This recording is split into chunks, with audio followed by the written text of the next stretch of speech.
शेर के बच्चे ने बोलती बंद कर दी जी। जब जवाब नहीं बना तो हंसने शुरू कर दिया। माशाल्लाह, अल्लाह ताला ने देवबंद को इज़्ज़त दी है और इज़्ज़त मिलेगी। अगर आप हमारे चैनल पर नए हैं तो हमारे चैनल को सब्सक्राइब करें, वीडियो को लाइक करें, शेयर करें। अब हम सुनते हैं उनकी ख़ुद मुफ्ती साहब की ज़बानी कि उन्होंने ऐसे को कैसे लाजवाब किया। की बात की, इस पे मैं बात कर सकता हूं लेकिन आज नहीं करूंगा चूंकि वक्त कम है। कभी और इस पे डिस्कस करेंगे। मैं तैयार हूं उस पे भी बात करने के लिए। ये अभी से राउंड 2 की भूमिका तय हो रही है। डज गॉड एग्जिस्ट राउंड 2 जी। चूंकि आज गॉड के एग्जिस्टेंस पे बात है तो मैं उसी के रिलेटेड जो है आपके सवालात को एंटरटेन भी करूंगा और मैं भी पूछूंगा। आपने कहा कि आपने साबित ही नहीं किया, जबकि आर्ग्यूमेंट ऑफ कॉन्टिंजेंसी बुनियादी आर्ग्यूमेंट है। आप मुझे कॉन्टिंजेंसी का मतलब बताइए, आपका मतलब क्या है कॉन्टिंजेंसी? कॉन्टिंजेंसी का मतलब यह हुआ कि हर वो वजूद जो किसी भी चीज का पाबंद है, हर वो वजूद या हर वो चीज जो अपने एग्जिस्टेंस में किसी भी चीज के पाबंद है और उससे बाउंड है, उसको उसकी ज़रूरत है, उस पर डिपेंड करती है, तो जाहिर सी बात है कि उसका कोई ना कोई कॉज होता है। ये तो अक्ल की बात है। ये आप रीजनिंग की बात करते हैं, मैं वही कर रहा हूं। दूसरी चीज आपने ये बात कही कि इतने बिलियन लाइट ईयर्स दूर है, उसका मेरा क्या लेना देना। फिर मेरे ख्याल से आपको ये नहीं कहना चाहिए I think therefore I am an atheist. आपको सोचना चाहिए। सिर्फ आप एक लिमिटेड दायरे में रहकर नहीं सोचें बल्कि बाहर निकलकर सोचें।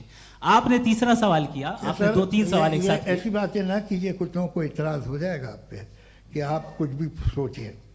ये इजाज़त आपको है नहीं, मुझे है।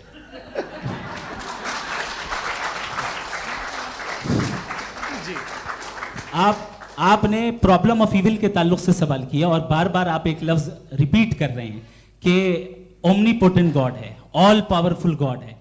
यही तो दरअसल समझना है कि गॉड का कॉन्सेप्ट क्या है। प्रॉब्लम ऑफ इविल जो है, प्रॉब्लम ऑफ इविल दर हकीकत 2 असम्पशंस पर कायम है।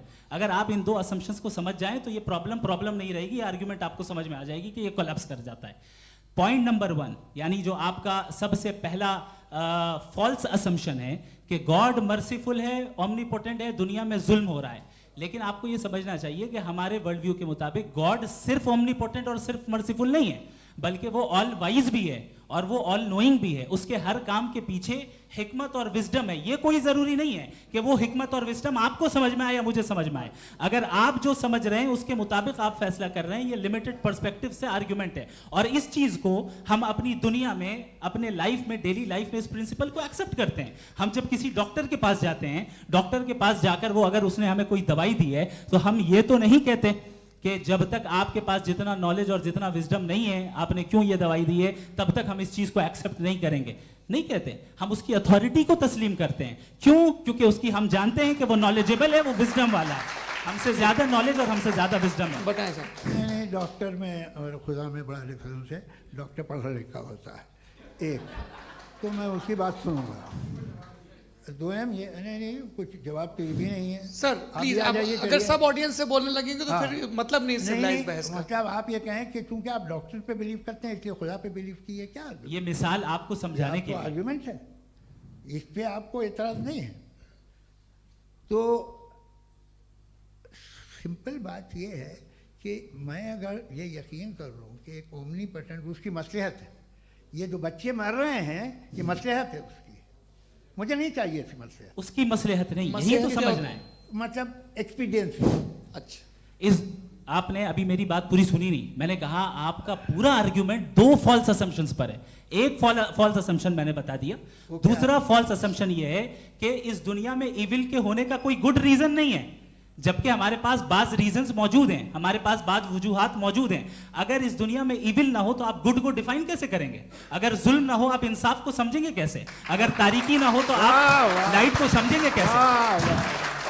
बहुत अच्छे। अभी और सुन लें, अभी और बाकी है। ये तो बात बहुत पसंद आई साहब मुझे कि जब तक रेप ना हो तब तक औरतों की इज्जत का ख्याल आपने मेरा जवाब पूरा सुना ही नहीं। जब तक के बच्चों का कत्ल ना किया जाए तब तक आपको बच्चों की मासूमियत की इज्जत। आपने पूरा जवाब सुना ही नहीं। क्या बात है, क्या आपने नुक्ता निकाला? आपने पूरा जवाब सुना ही नहीं। आप सुन लें, मेरी बात सुन लें।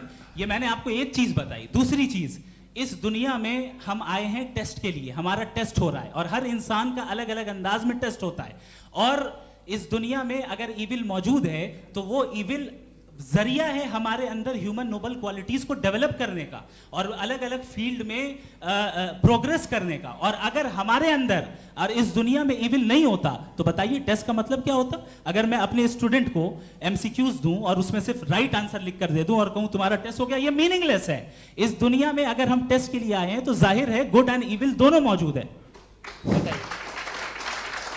तो अगर गुड एंड इविल दोनों मौजूद है तो ये इविल भी खुदा का बनाया हुआ है? जी हाँ, खुदा का बनाया हुआ है, लेकिन अच्छा चलो अच्छी बात। जी बिल्कुल, तो बिल्कुल खुदा ने मतलब बनाया। अभी तो ये है कि जो मेजॉरिटी है दुनिया में वो इविल है, तो ये खुदा एक्चुअली इविल के साइड पे लग रहा है मुझे। बिल्कुल भी नहीं, मैं बताता हूं। मेजॉरिटी में तो वो है। क्या बात कर रहे हैं भाई आप? मैं बहुत कोई भी जो मुंसिफ होगा, चाहे आपका अपना घर हो जिसके आप सबसे बड़े हैं, चाहे आपकी ऑर्गेनाइजेशन हो जो आप चलाते हैं, वहां पर आप इविल रखेंगे साबित करने को कि बाकी लोग शरीफ हैं? मेरी बात सुनिए। क्या ये आर्ग्यूमेंट ही गलत है? अगर कि जब तक के कोई इविल नहीं होगा तब तक के शरीफ आदमी शरीफ नहीं लगेगा। अगर एग्जामिनर गलत ऑप्शन दे रहा है तो एग्जामिनर इविल नहीं हो गया, जो गलत ऑप्शन को सेलेक्ट कर रहा है वो फेल होगा। क्रिएटर ने इविल को बनाया है लेकिन वो इविल नहीं है। अच्छा सुनिए मेरी बात, हाँ। Let me complete sir. जी जी। क्रिएटर ने इविल को बनाया है टेस्ट के लिए, वो इविल नहीं है। इविल वो होगा जो उसे इख्तियार करेगा।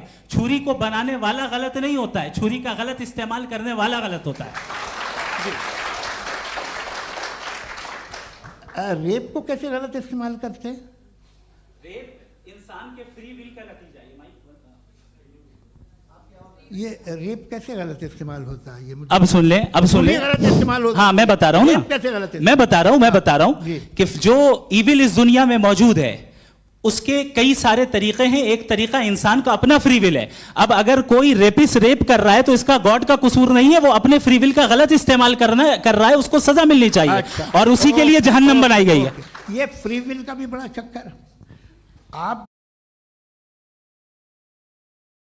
कोई बुरा काम करते हैं या कोई बुराई होती है तो ये कहा जाता है कि ये फ्री विल है। 7 billion free wills are moving on this planet. 7 billion free will. और एक आदमी अपनी फ्री विल से मुझे कत्ल कर दे तो मैं खुदा की मर्जी से मरा हूँ कि इसकी फ्री विल की वजह से? मेरी मौत खुदा के हाथ है या ये फ्री विल वाले के हाथ है?